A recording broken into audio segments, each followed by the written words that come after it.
This is VSiN by the Books on VSiN, the sports betting network.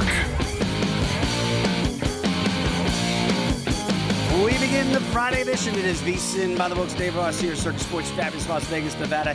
He's our closer back home in Cleveland, Ohio. Jensen, how are you, my friend? How's the temps there? Because it's still cold.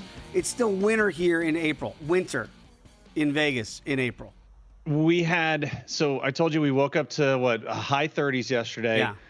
We got to the 60s. So I had the heat on for the show. I turned the heat off after the show. We had rain and thunder and wind, and then we had sun, and then so what was that, 2.5 seasons in one day? I mean, welcome to the Midwest. Our producer Brandon knows exactly from being in Chicago. So dude, we're I can't wait for May 1st to get here, so we have some continuity in the weather report. I do not miss those days. I love Chicago, my time there, but I do not miss having winter in the spring. And I would say the thermostat here is 67.1, so Kelly Bidwin in the next show with Gil Alexander it's cold. It's going to be cold in here. And we saw Las Vegas locally as a Twitter account here in Vegas said, I think 900,000 people put their heat back on. I'm not one of those guys. Once we go, it's it. To me, it's already summertime, so I'm not putting the heat back on for one cold day. There you go. A cold day for the Bats continue for Cincinnati. Yesterday in Major League Baseball, my goodness, third day in a row, they lose 1-0. A very light slate in Major League Baseball. We'll get to the Daily Diamond later on in the program today. But Jensen, are they ever going to score a run again for the boys in the Natty? Yeah, they will. They joined the 1960 Phillies as the last team to be with 3 consecutive losses of 1-0 exactly. So, you talk about bounce back performances. Nestor Cortez couldn't keep the ball in the ballpark at Yankee Stadium. Reds couldn't get it out of the infield, if anything, against Nestor Cortez yesterday. So I'm telling you, this is the beauty of baseball. We're going to say it till we're blue in the face. I call April overreaction month. Positively, negatively, everywhere in between, man. You got to get that sample size through, get to May 1st, and then we can really start to evaluate where some of these teams and players are at. A much bigger card today that we'll delve deeper into, but we do have a great show here on this Friday. Of course, Matt Fortuna is going to join us. He's in Chicago now, getting ready to go down to the Final Four in San Antonio. We'll get his thoughts on what we're going to see tomorrow night in the Final Four and maybe Monday night in the National Championship. Always love going out to the Borgata back on the East Coast there in Atlantic City with our guy, TG Thomas Gable, to see what everybody is betting on this weekend there. Of course, UFC Fight Night, it's kind of the calm before the storm. Next week is UFC 314 down in Miami. This should be a very intriguing card, maybe some ways that we can analyze for you to help win some bets this weekend. Love catching up with Tim Murray. Of course, he's got his eyes and ears locked and loaded here for the Final Four and beyond. And Zachary Cohen will delve into the NBA with Zach in hour number 3 as well. But without further ado, let's get to it. The first installation today of our highlights and headlines. Help your bottom line with today's highlights and headlines. Now, good luck fading the Dodgers. If you want to fade the Dodgers, you can, Jensen. Maybe you say, this is why they're going to go down. Because Freddie Freeman apparently went down in the shower. So whatever happened in the shower has now landed Freddie Freeman on the IL with a severe ankle sprain here. And this is, again, we don't have the full details of this, but Freddie is on the IL, and it's attributed to a shower fall. Could this be the eventual downfall for the Dodgers to finally lose a game? Well, it certainly puts them behind the 8 ball because they begin a series tonight in Philadelphia, part of our Daily Diamond handicap today, that you'll want to stick around for, because last year this was kryptonite for the Dodgers. They could not beat the Phillies to save their life, and now you're down a man in Freddie Freeman from his time, as you well know, Dave, in an Atlanta Braves uniform. This is a division he knows quite well. It's a ballpark he knows well. So, critical injury here for the Dodgers, and depending on how long Freddie Freeman is out, we'll see who steps in to be able to take those ABs and be at first base in his stead. Yamamoto against Luzardo today, so Luzardo doesn't have to worry about Freddie in that lineup here. Minus $1.48 for the Dodgers. That total sitting at 8, juiced a little bit to the over at $1.15. But, Jensen, I know it sounds like, it's, you slip in the shower, what's, kind of comical. I mean, this is one of those guys. They're so deep. It's not like one guy is going to be the undoing of the Dodgers. But we did see it last year with the Braves, where one guy led to 2 guys, led to 3 guys, led to 4 guys, and all of a sudden, the Braves, who were going to win the NL East last year, they don't win it. and they have to go into the wild card route. We don't think you hope it's no domino effect there, but Freddie is still one of the key cogs in that machine. He is, and remember, they were in Tokyo and handled the Chicago Cubs without Freddie and without Mookie Betts, who now has almost gained all the weight back that he's lost from that mysterious illness, man. That's still scary stuff to think about. But all that being said, if there's a team that has the depth and the ability to just kind of plug and play, and Doc Roberts does such a great job of reshuffling his lineup day in and day out, it's the Dodgers. And, this is one of the things we'll follow moving forward is, the health of the rotation last year. I mean, it was almost a ring around the rosy for the Dodgers and who would go start a baseball game for them. So losing Freddie Freeman for a significant amount of time. Remember, they lost Mookie Betts last year, who was off to an MVP-esque start.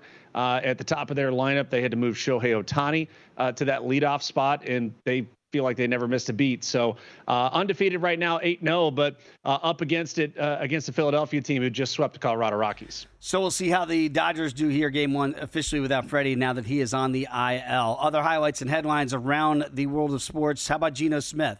He is now going to be out here, 2-year extension to play in the desert here with the Raiders. Did not move the number at all. Once we saw Geno go to the Raiders, obviously right now they are the fourth betting choice here to win that division. 2 years, $85.5 million deal here. Look, Geno's a serviceable guy, but, it's not moving numbers in the marketplace. I think that tells you, at least in our world, Jensen, what this means. It means, hey, nice job, good deal, but I don't think anybody's looking at the Raiders now saying, yes, this is the type of thing, Geno for 2 years, and now we can look at the Raiders and say they're viable players here in the West.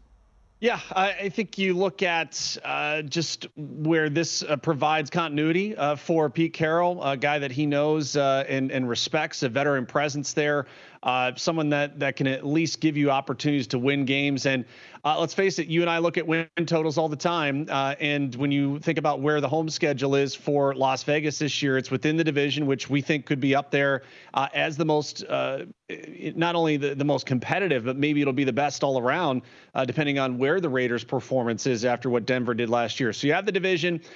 Do they get some respite here? Jags, Titans, your Dallas Cowboys, my Cleveland Browns, and the New York Giants, as well as Chicago Bears. I could see 4 wins in there. I absolutely could see that, considering that it's a field trip sometimes for some of these players coming out west. What I know is this shows you the affinity that one Pete Carroll has for Geno Smith. So it's twice, right? Let me go ahead and move Russell Wilson years ago in Seattle to get Geno, and everybody went, Geno Smith, what are you doing? And now all these years later, he resurfaces in the desert. Who's he bring in? Geno Smith. So if there's one person in this world that believes in Geno, it is certainly Pete Carroll. 20-1 to win that division, 50-1 is a long shot. Obviously 100-1 to win the Super Bowl next year. Obviously the biggest news of the day, we're getting ready for the Final Four. Again, we're going to catch up with Matt Fortuna in the next segment here. Jensen, still no movement here at Circa. Still 5.5 for Duke over Houston. 136.5 is the total there. Florida, 2.5-point favorites over Auburn, and that big total there is 159.5. We've been trying to break this thing down all week long here as we get closer and closer to the Final Four. Any change for you in the mentality of what we might see tomorrow night? No, I think I'll probably wait to fire until tomorrow morning. I really want to take the Cougars. I really do. I feel that Kelvin Sampson has this group believing it is the most talented. It is the quote unquote deepest group I think he's had. And it just feels like not that it's, the Rocky edition of Drago being Duke and, up against all odds here. It does feel like Duke is a Drago. It's just so physically imposing and they have so many ways to beat you. But I do wonder if the grit of Houston, the ground and pound, to use UFC terminology, right? Get Duke down to the mat, and see if they can be able to return fire. Sometimes you just got to get some teams into an uncomfortable spot very early to see how they react. We've yet to see Duke do that. I hope Houston does it in that second game. Great way to phrase it. You muck it up. You got to look. If there's a team that can muck it up, it's Houston. If there's a team that can get physical with you, it's Houston. So they might get that proverbial punch in the face this go around and see how they respond to it. And again, I still think you can make the argument their 3 best player are all freshmen. I don't think you make that claim for Houston. So let's see if they finally get pushed a little bit, and if they get pushed around, how do they respond to it? That will be the fascinating part, and that gets down to how is the game going to get called? Because I think if the refs let them play, obviously you would think that that's an advantage to Houston. And if they call everything, you can already see Twitter going nuts. Oh, Duke's getting every call, right? You made this point yesterday, too, which is interesting in that Florida and Auburn game. The SEC is the conference with the most whistles. Who does that benefit? Does that benefit Auburn if there's more foul calls? I think it allows them more opportunities with the clock stop to stay within reach if you have, this kind of track meet set up in the first half. And I still think that first half under is something to circle, knowing that both these teams will have to get used to the sight lines, the adrenaline, just kind of have your wits about you. It may take a moment there in those first 5 to 6 minutes for those clubs to be able to get it right. But I do think that if Bruce Pearl has a healthy Janai Broom or as close to it as possible, the front court is going to be a real pivotal point for Auburn. If they're in this game, they get the Florida bigs into early foul trouble, and they allow Janai Broom to settle in, be able to have that inside-outside game. Going to be fascinating to see because, again, these are the type of things in your wagers you have to think about. How is it going to be called? Sometimes that's why we say you can just wait. Wait and watch the first 5 minutes, right? Wait for the second TV timeout. How's that game being called? Because what do the coaches always say of the officials? Just be consistent.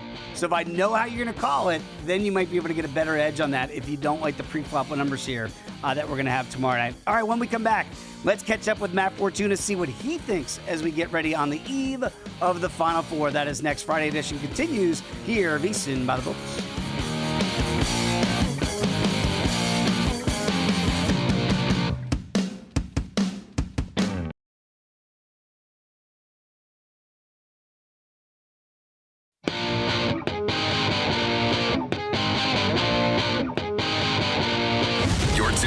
VSiN by the Books, right here on VSiN. We continue the Friday edition, VSiN by the Books. Dave Ross and Jensen Lewis here with you. What a pleasure it is to welcome to the program today old Chicago friend getting ready to go down there to San Antonio, Matt Fortuna, the founder of the Inside Zone. You can follow Matt as I do at Matt_Fortuna. Joins us now here on the Progressive Guest Line. And Matt, are you ready to go down there to the heat of Texas from the cold of Chicago?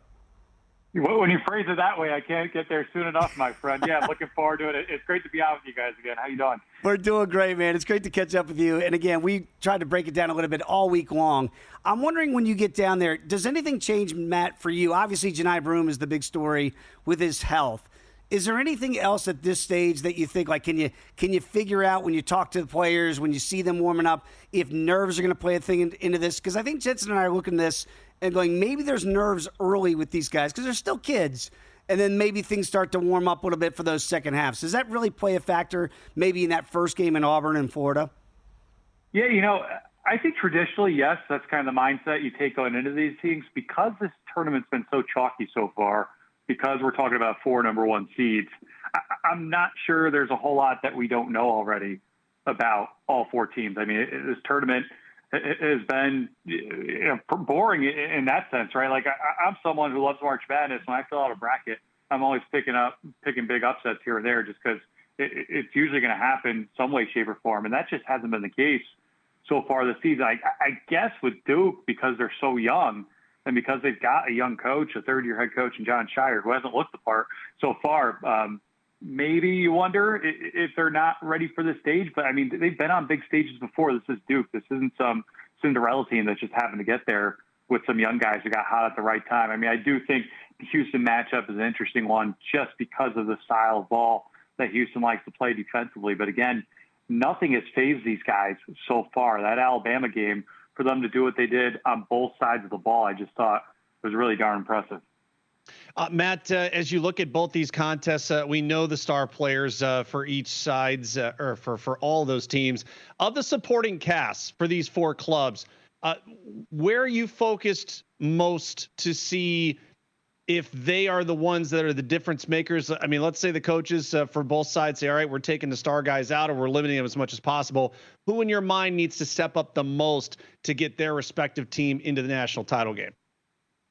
Yeah, I'm glad you asked that question because I think one of the, for betting purposes, one of the more fascinating markets to me every year is most outstanding player. And I don't believe I'm a voter for that, even though I'm going to that. Usually it's a handful of media members, and usually that ballot is due either right at the horn or even before the horn. And I think what we've seen in recent years is the wrong guy wins it a lot, statistically speaking. And I think that creates some value in the betting market. Obviously, Cooper Flagg is an number one star. He's plus 105 right now to win MOP. There's no value whatsoever in betting that guy to win MVP right now. But his right-hand man, Tonka Niffel, is plus 2,900. And his numbers, at least in the Alabama game, were every bit as good as Cooper Flagg's were, right? Flagg's obviously a better player, but this is a vote that's based off just a 2-game sample size. And if the right guy gets hot at the right time, you never know who could go running away with this thing. I mean, Thomas Haw from Florida is another one, plus 11,000 right now. Florida has been arguably the hottest team in the country. Haw really keyed that comeback. I know Walter Clayton was the one who delivered the daggers at Texas Tech, but that ride started with Thomas Haw, had back-to-back threes when they were down 9 points to get them back into this thing. So, I mean, I'm kind of a sicko. I've kept track of this stuff over the years. Oshai Albagi winning it in 2022 for Kansas was a crime against humanity. I mean, David McCormick and Christian Braun both had significantly better numbers. Albagi was just a bigger name. Kyle Guy won it in 2019. Ty Jerome had the best line of anyone in that Final Four for Virginia, and DeAndre Hunter hit the game-tying 3 and locked down Jarrett Culver. And Ryan Arcidiacono won it in 2016, despite having worse numbers across the board than Chris Jenkins, who, by the way, hit the game-winning shot to beat North Carolina to win the national championship. So I'm always looking at that MOP odds board, and I'm looking at guys whose odds are pretty bad because I just think there's very little rhyme or reason who ends up winning this thing. Yeah, great handicap, Matt, because I'm looking here at DraftKings right now. Cooper Flagg's plus $1.10 to win that award, and Duke's basically even money. So I'd rather play the even money at Cooper and not have to worry about the variance if you think Duke's going to be the team to cut down the nets. I'm glad you mentioned Jon Scheyer because we do talk about coaching a lot. And certainly I feel like Kelvin Sampson, he seems like he's got a bit of a chip on his shoulder these days. Where could that youth and inexperience show itself there with Sampson? Because I think a lot of people looked at Florida when they went up against UConn and said, ooh, you saw the coaching mismatch early on in that one, and maybe the talent won out. Could there be a coaching mismatch a little bit with Scheyer against Sampson? It's interesting. I think both games, Dave, you're looking at 30-year-old coaches against vets in their 60s, and I think maybe even in Sampson's case, 70s, right? I mean, We're talking about Bruce Pearl against Todd Golden and Jon Scheyer against Kelvin Sampson. Jon Scheyer just really hasn't looked the part. I wonder how much of that is just being in that kind of Duke bubble, if you will, most of his life, right? Even being a big-time player out of the Chicago suburbs where there was a lot of attention on him in high school. He's just never looked rattled. And look, I know it's easy to look at it from the outside looking in and say, well, he inherited a Cadillac program from arguably the greatest coach of all time. How hard can that be? Well, you know what? You know who got hired at Villanova the same time as him? Kyle Neptune, inheriting it from Jay Wright. And he's 3 and out, did not make a single NCAA tournament with a roster this year that probably had multiple NBA players on it. So this isn't as easy as Jon Scheyer has made it look so far. The guy has pressed all the right buttons. I think he's gone about building that roster the right way, majoring in high school recruiting while minoring in the portal and supplementing that roster with some key pieces from other places. So again, I would be surprised if coaching was the ultimate differentiator of this. I'll be upfront. I picked Houston to win it all at the beginning of this tournament. I also was not counting on this tournament to be as chalky as it's been so far. I thought, there would be upsets like there usually are, and Houston's kind of the most upset-proof among these teams. Obviously, Duke's the more talented team. We've seen what they're capable of doing so far this tournament. This is a weird game for me. I just think it's one of those ones that either Houston's going outright or Duke's just going to be Duke and win it by 15 or 20 points.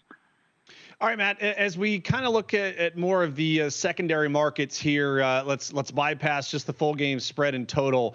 I have kind of been harping with Dave that first game with Florida and Auburn, just because of the lead up, the crescendo, the adrenaline, the sight lines, the first half under might be an area to target. And if you are, an under and an over better. So I kind of like to do that with a full game under, and then also take the over live line at half.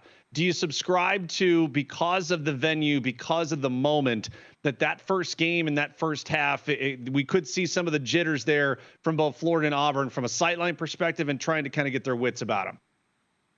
Yeah, I think so, especially when you look at the way Florida has played in first halves the last couple of games as well, right? I mean, they had a small lead over Texas Tech going into the break, and then, really didn't turn it back on until the final 2 or 3 minutes.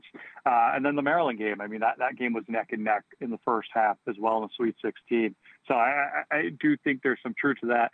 And maybe I'm missing something. Last I checked, Auburn was the number 1 overall seed in this tournament. Mm-hmm. And I feel like they're being completely slept on going into this. Say what you want about Bruce Pearl. There's a lot you could say about him. The guy's a hell of a basketball coach, plain and simple. He gets the most out of these guys. And if you look back at the Michigan State game, the Elite Eight, outside of Jedi Broom, I mean, they really did not play all that great. I mean, I thought they did a great job of holding steady defensively against the Spartans when Room went down in the second half. But I'm still not convinced that outside of the end of that Michigan game, the Sweet 16, that this group has played its best ball yet. These two met back in February. Florida won that game. It really felt like the start of Florida becoming a real serious contender here. Auburn was an 11-point favorite in that game. Now they're meeting again almost 2 months to the day, and Auburn's a 2.5-point underdog. Look, it's two SEC teams. They know each other inside and out. I think it's going to be a close game. I wonder if I'm missing something here, because I just feel like Auburn has earned the right to be favored in this one, despite being a 2.5-point underdog. All right, got about a minute to go. Paging Dr. Fortuna. If I made you wager on Janai Broom and his point total of 20 or more at minus $1.20, is that right arm okay, or is it really just dangling as a decoy? I'll go over. I mean, he pulled a bit of a Willis Reed, or at least tried to, against Michigan State, and I think the way he was able to muscle through that with one arm, if you watch the replays of some of those rebounds, and particularly closely, you could tell he was hurting. But, he hits that three first thing when he comes right in. He provides a huge spark to that roster.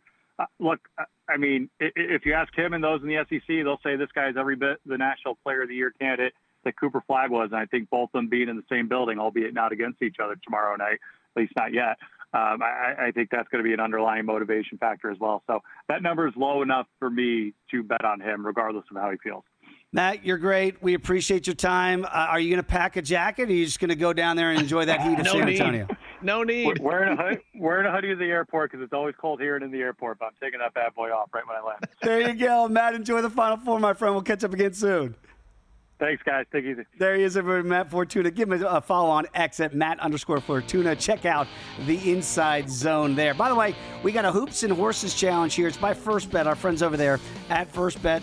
All you have to do is sign up for free. VSiN.com/hoops and horses. Make your picks for Saturday's marquee Final Four matches and the horse races. The top picker is going to get First Bet vouchers you can use to bet the upcoming races on First Bet, including the Kentucky Derby on Saturday, May 3rd. So check it out, VSiN.com/hoops and horses.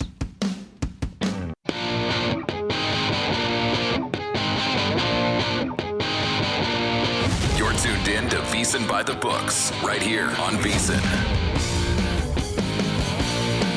We continue VSiN by the Books on this Friday morning edition. Great having Matt Fortuna on the eve of the Final Four. Going to catch up with our guy, Thomas Gable, in the next segment. We're going to go up to Atlantic City, see what's going on this morning up there at the Borgata. But we know that you can bet out there at certain books. You still don't have it here at Circa.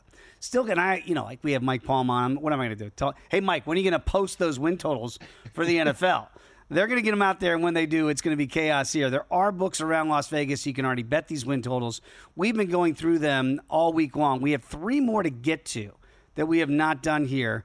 So let's go ahead and, Jensen, and break that down now. You can always try to find similar numbers out there in the marketplace. They're not going to be exact, of course, but almost like that would-you-rather type feel. Now, we talked about the Raiders and Geno Smith. 2-year extension coming here to Las Vegas. So he's going to be the quarterback at least to start off the year this year. His former team, Seahawks, are at 8.5. Raiders, 6.5. Look at the juice. Juice to the under in Seattle at minus $1.30. Juice to the over for the Raiders at minus $1.30. If you had to bet one of those, would you go over under with Seattle or over under with the Raiders? I feel like the under there at plus money for the Raiders is the safer play. And again, we go back to looking at that division. Now, I realize that Kansas City may not be what they've been in the past, but every time we doubt them, they end up finding their way to 13 or 14 wins. So within the division, this is where we usually start our workshop, is how many wins could Las Vegas potentially get against Kansas City, against the Chargers, and against Denver. I can only see two, and one of them may come towards the end of the year where we traditionally see, a couple of those divisional games finish up, and maybe it's week 18 where it's meaningless for a Charger team or Chiefs or whatever. So that to me is where you start the handicap. The Seahawks, and boy, depending on what we see as far as the full complement of weapons that Sam Darnold may have or lack thereof, again, you're still in a tough division there in the NFC West. Anxious to see, where Arizona goes. I told you that's kind of one of my value overs that I look at this year. Could be a sneaky one.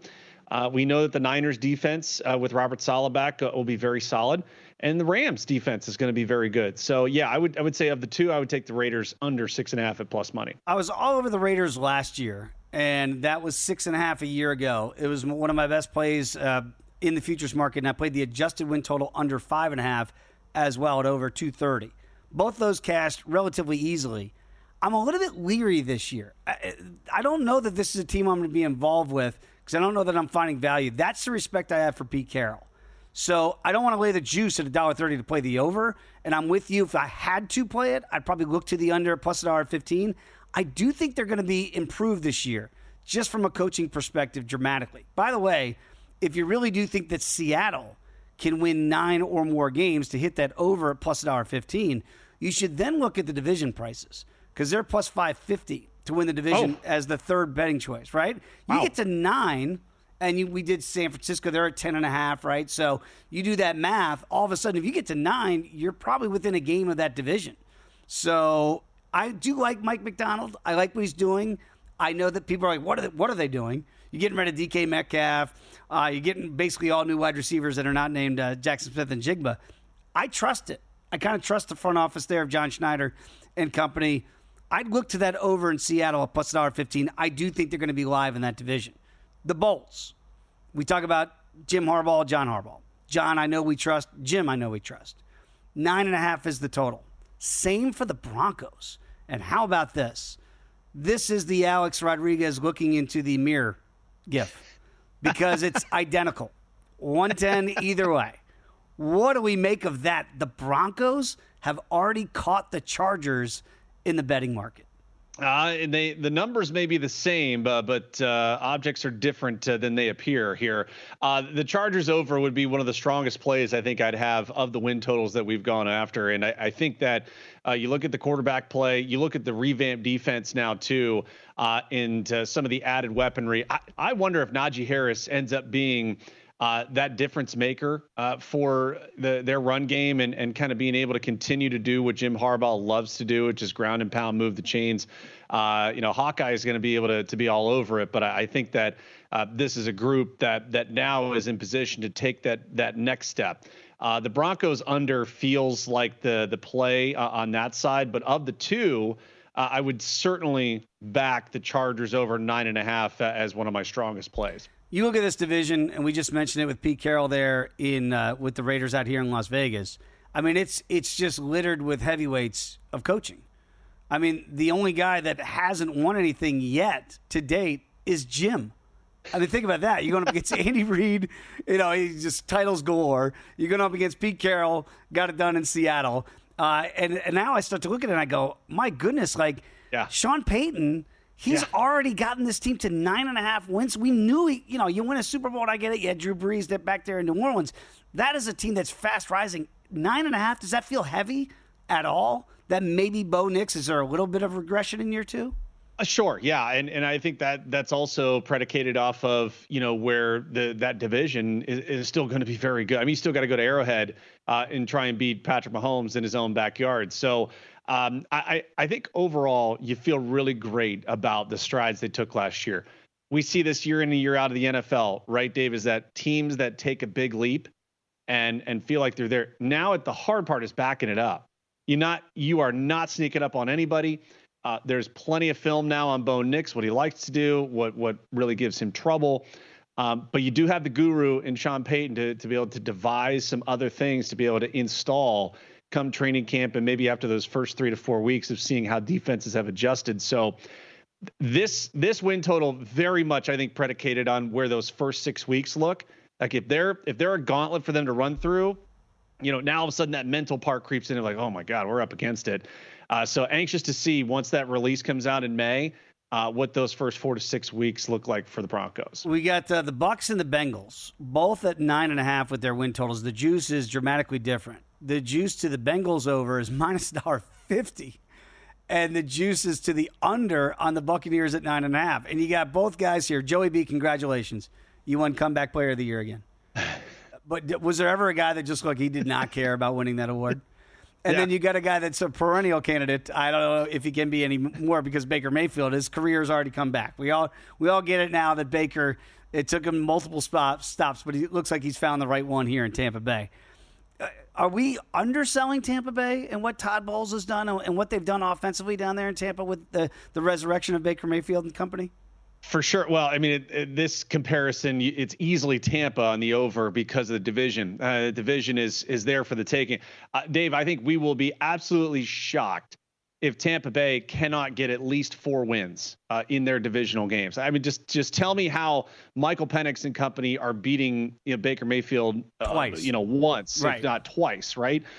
Same can be said for the Saints and where that offense is. And maybe Kellen Moore is the wizard that gets everything right and they stay healthy in the wide receiver room. But outside of that, Tampa Bay should be able to do what they need to do. That division that we know, and I know you're high on the Bengals, it almost feels like 9 is the number. And I would rather err on the side of them getting in as a wild card team at 9-8, winning that under, and then the same narrative as last year, Dave, right? Nobody wants to play the Bengals. Nobody wants to face this offense, go to the postseason. So different DC now. Let's see how that adjustment works, and we'll go from there. But I think the division overall, AFC North going to be a behemoth yet again. Yeah, Tampa Bay won this division last year by basically they went 4-2 in the division. So again, like I'm with you, I look at it and say they're at worst 3-3 in the division. So you've already booked them for at least 3, more than likely 4-2.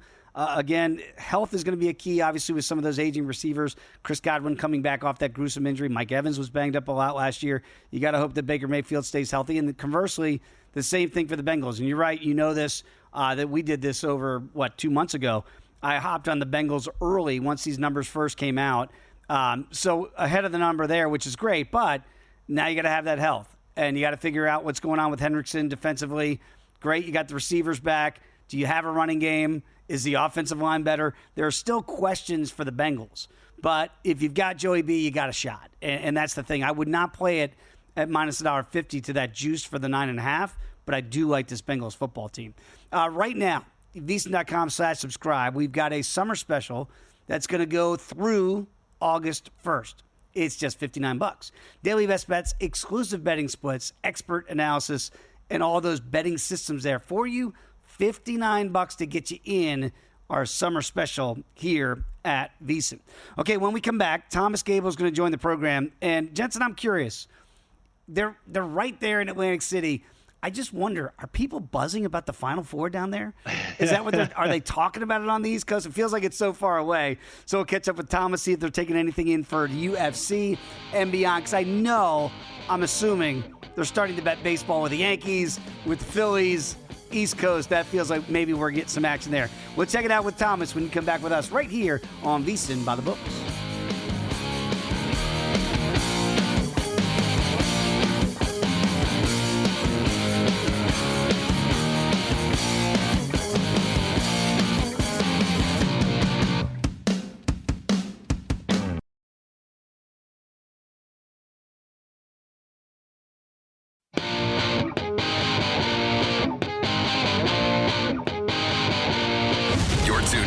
VSiN by the Books, right here on VSiN. We are back. Friday edition is VSiN by the Books. Dave Ross and Jensen Lewis here with you, and love catching up with TG. Thomas Gable runs the Borgata in Atlantic City. Does a great job there. You can follow him as I do on X at Gable Sports. Joins us now on the Progressive Guest Line. And TG, before we get and dive into the numbers here for the Final Four, I was mentioning going to break here. Obviously, there's a UFC fight card. You've told me maybe you're getting a little bit more action these days on even some of these smaller cards. But with baseball back and the Phillies and their homestand, the Yankees get it done last night against Arizona, how much baseball are you seeing so far early on? Or is that one of those kind of steady wins the race, slow and steady as the year goes on? No, the first week of the season's good, and it's now I think after the Final Four, it's going to kind of level out a little bit, and again, the everyday better, their wallets kind of split between NBA and MLB now, and not until MLB just is the only thing going really day to day. Do you see kind of that handle percentage-wise pick back up? But it's been a good start to the season handle-wise here for Major League Baseball. And, we got a good, at least locally, we got a good series starting tonight. Possible NLCS preview there, Dave. Sorry, the Mets aren't included in that, but Phillies and Dodgers going. So we'll see about TG, that. Yeah, we'll see. But honestly, TG, I agree with you. I think it's going to be fascinating to see because Philly last year handling the Dodgers, they went 5-1 against them. So anxious to see what your handle is for that series over the weekend. I don't know if I can get away as we move closer to tomorrow night. The under in that Duke and Houston game continues to scream at me. And also, depending on where you are and what book you have, 5.5 still out there for Houston. I know the public is going to probably hammer Duke here as we get closer to tomorrow night, if you haven't already. Of the spread or the total in Duke and Houston, which side do you feel, or which bet there do you feel stronger to take?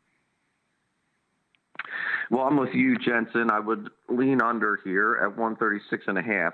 Now, interestingly enough, we have not moved off 136.5. It has been this since Sunday. So we've stayed at that number for the total. But I would lean under with these two. And I personally make this game 4. And so it would be a take at 5.5 for me with Houston. Greedily, I would have been hoping to get 6, but I don't think that's really going to happen. We're sitting 5. We opened 4.5, and of course, as you said, Duke is going to be the public play here for sure. Now, I think you really have to be careful with this game and betting it pre-flop because you don't know necessarily how the referees are going to call this game. Mm-hmm. And when you look at these two teams, if the refs will allow them to play and allow a little bit more to go on, that's going to favor Houston. They are a physical team, and now not to say Duke can't necessarily play in that style, but I think that would certainly favor Houston in being able to stay with Duke and potentially beat them. We know all about this Houston defense. Now, the offense is really the thing, though, that I think has gotten them to the point where this is probably Sampson's best chance here of any of these any of these Houston teams that he has had that have been championship contenders in the past few years. It's really been you've seen the offense kind of go into these lulls where points are hard to come by for minutes, and that seemed to be playing them out of the championship equation the last few years. That's not necessarily the case this year. The offense is a lot better. Three-point shooting has been a lot better this year. I mean, between Cryer, Uzan, Sharp, they're all shooting over 40% from three. Now, Duke does defend the three pretty well, not as well as they defend inside the arc, but they are a pretty good defensive team when it comes to defending the three. But I think if the refs allow this game to be a little physical, not calling ticky-tack fouls, I think you're going to see this total. That's when I would really look to bet the under in play there because points may be hard to come by. If Houston makes you uncomfortable on the offensive end, there's no doubt about that. They do not really allow you to get into any sort of half-court offense that you're you're used to playing. And that's been the hallmark here for many years. They jump into those passing lanes. They rebound extremely well. They will pressure you. They'll constantly be up in your face. And again, if the refs allow that and allow them to be aggressive, that's going to favor them. And it's also, I think, going to favor the under. I love that. That's exactly, Thomas, the way I see it, too, is you might want to wait for this one a little bit, see how it's being called in the first TV timeout, maybe the first two. And if they're letting them play, you know this, all coaches want is consistency. If that's what they're getting, then you as a bettor can get a better idea of how they're going to call that game. In that first game with Florida and Auburn, I know it's Broom, it's whether or not he's injured or not. Again, I wonder how they call that because, as Jensen and I have talked about before, the SEC, they led the nation in whistles. I mean, the most foul calls are happening in that conference. So, obviously, you get different crews here now when you get to the Final Four. What style of game I can't believe we're going to say this. What style of game would prefer and make it more advantageous for Auburn to pull off an upset, Thomas, as I put that in air quotes? Probably slower. I mean, Florida obviously likes to get up and go, but Florida is so talented offensively that they can play kind of any way you want as well. I mean, they certainly do like to get out and go and can convert on the fast breaks, but in the half court, they can also do some damage. So I'm not quite sure which style would I honestly help Auburn. I assume it would be probably half court there. And Florida, again, this is a number that really hasn't moved. Florida's still 2.5-point favorites. Now, in terms of the betting handle in these two games, Houston and Duke, by far, we've taken a lot more money on than this Florida-Auburn game.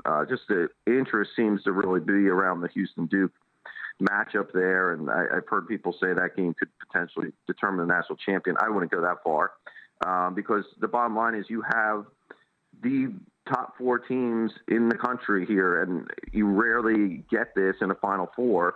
But this year, I mean, I think really all year there was definitely a distinction in college basketball between Tier 1 and Tier 2, and three of these four teams have definitely been in Tier 1 all year, that being Houston, Duke, and Auburn. Now, Florida, throughout the year, certainly played themselves up to that tier, and coming into this tournament, these were the four standouts. And Tier 2, I would characterize as being like an Alabama or a Tennessee, Michigan State. There's a clear distinction between those. So I'm glad that we have these four teams in the Final Four.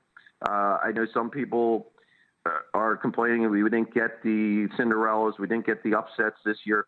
But when we have the best of the best matching up, I think one that's going to help from our side of the counter, it's going to help drive handle and betting interest.